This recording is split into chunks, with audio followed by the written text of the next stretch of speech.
Yeah, I got my parts all dry, and I got this spring all cleaned up. I just want to show you how you put it back in. Again, with the loop, it catches this little tab right here, and you just start working it in. You can wear gloves on this if you want.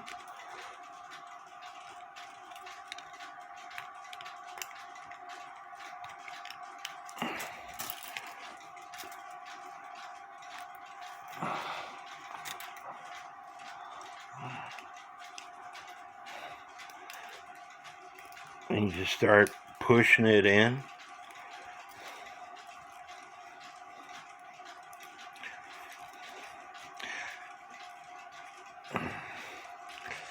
In fact, I would suggest wearing gloves if this is your first time doing something like this. You don't have to have those fancy mainspring winders.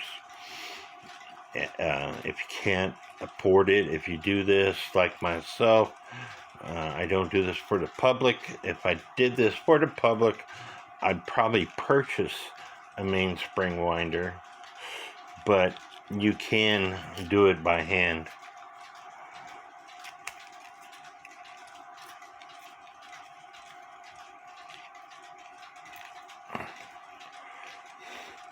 When I started back in 1999, I bought a VHS tape, General Clock Repair, and this was how the guy showed you to do it.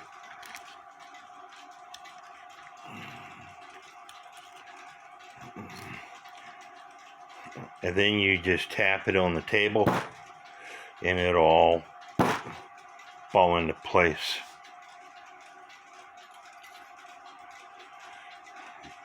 You got your cap, and you got your winding stem.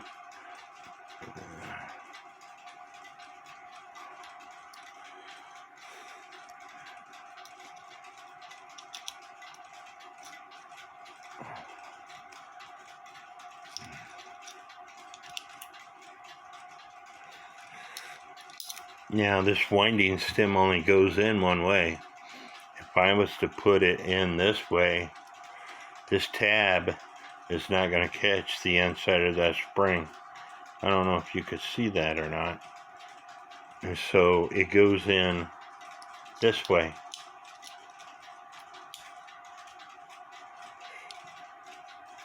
Now it's catching the spring. Then you put your cap back on.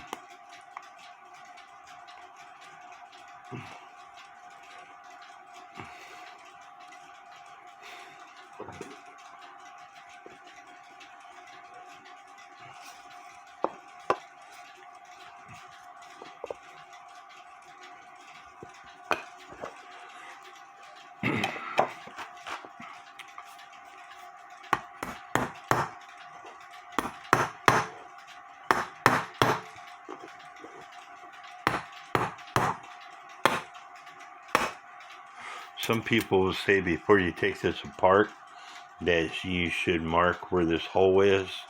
That way the cap will go back on in the same manner. But as you could see, I didn't mark where that hole was. And putting the stem down in this hole, taking my hammer, working gently around the cap is now back on.